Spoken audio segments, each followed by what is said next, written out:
ahead and remove the wheel.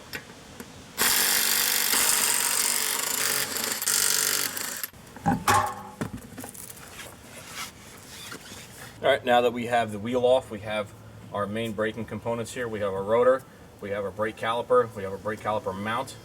Obviously this is our suspension system, our brake hose line, our ABS sensor line, and we're going to need a 14 mil socket to release the caliper off of the caliper bracket. Looking a little bit closer at the actual caliper and caliper mount, you're going to have, this is the bolt that you're going to need to access. It's going to be an identical one all the way on the bottom on the opposite side. You're going to see it by this little spongy looking thing here. So let's go ahead and release those two bolts.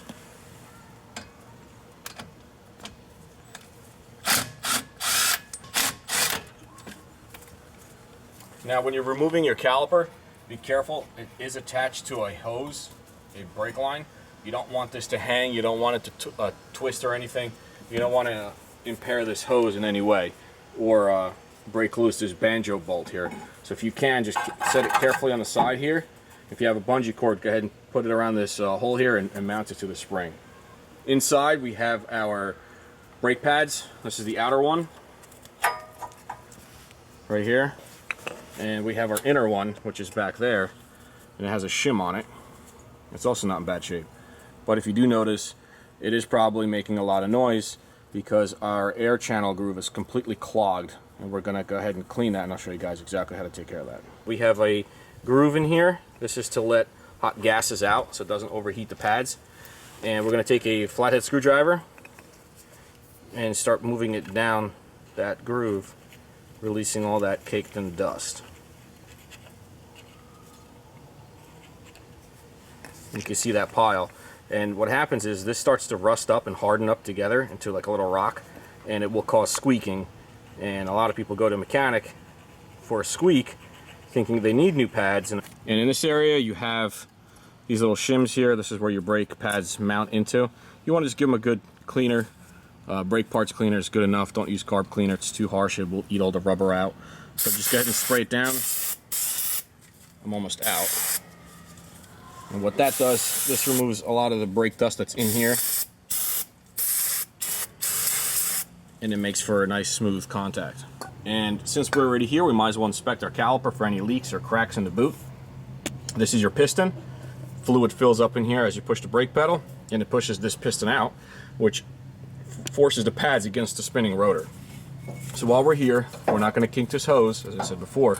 We're going to inspect this boot here and try to remove some of this debris, because it will get stuck between it and again make noise, and it's going to scratch your rotor and destroy your pads.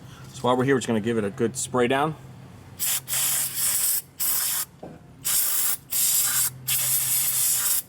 Remove some of that debris and set this aside for now. I went ahead and just sprayed down the braking surface with that brake cleaner. And just a little note that the way you judge a brake pad is basically this groove here. That's an air groove, but it also tells you when your braking surface is over with, pretty much. When this braking surface right here starts wearing its way down and it's flush with this air groove, your brake pads are done. Also, this noise maker, this is what squeaks. It tells you that your brake pads are over with. When this braking surface starts dropping to a low level, this scratch tool here will start making contact with the actual rotor, and that's what makes that squeaking noise, letting you know that your brakes are done. But don't confuse all squeaking noises for a brake job. Sometimes it's just that. So next what we're going to do is we're going to go ahead and re-lube some of the contact points on the brake mount here. We're using a brake caliper grease. We're just going to take just a tiny bit. You don't want a lot, because if it starts to heat up and run, it's going to actually contact the rotor and you're not going to be able to stop. What we're trying to do is just a little bit on the mating surface. You can do it either on here, or you can do it on the tabs here on the actual pad for these hard to reach calipers or hard to reach areas.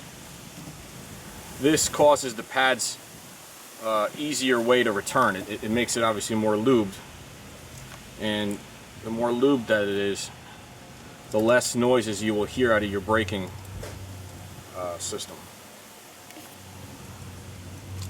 And obviously only use brake caliper grease. No clumps, nothing running.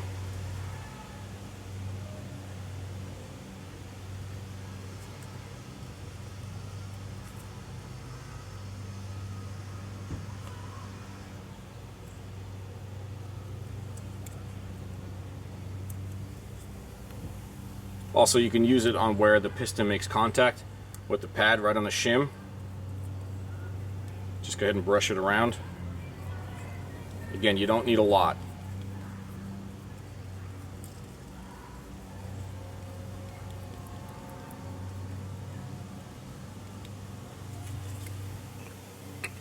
And where the opposite side makes contact as well, right here.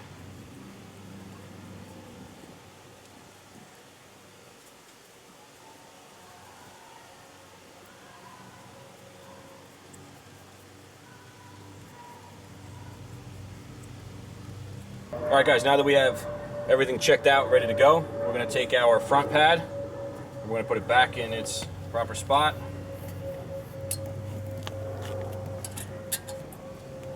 Just slide it in. And our back one had this shim on it. We're also going to just stay with the arc of a circle, obviously. It makes it easier to tell which side's what. And when you put it in, it should be nice and flush against the rotor and equal. Make sure there's no gaps anywhere that are unequal in this area right here on the braking surfaces.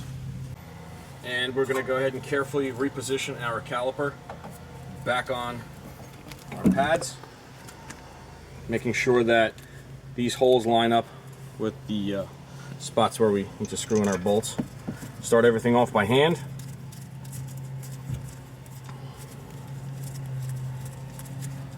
And same thing on the bottom one. Screw it in back into that slider pin.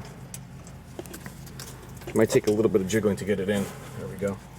It doesn't take a lot of torque to put these bolts back properly. I would say anywhere between 28 to 32 foot-pounds of torque. You could do that with your hand. I wouldn't suggest doing it with the impact.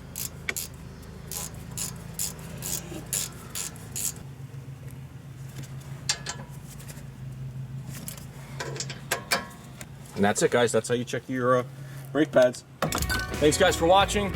I'm Stricken, and the next video on this car is definitely going to be a full brake job, probably in the springtime. That's when we're going to get into checking your rotor, maybe changing the rotor out if they're warped, and we're also going to get into checking and relubing your slider pins. All right, thanks, guys, for watching. I'm Stricken. I'm out.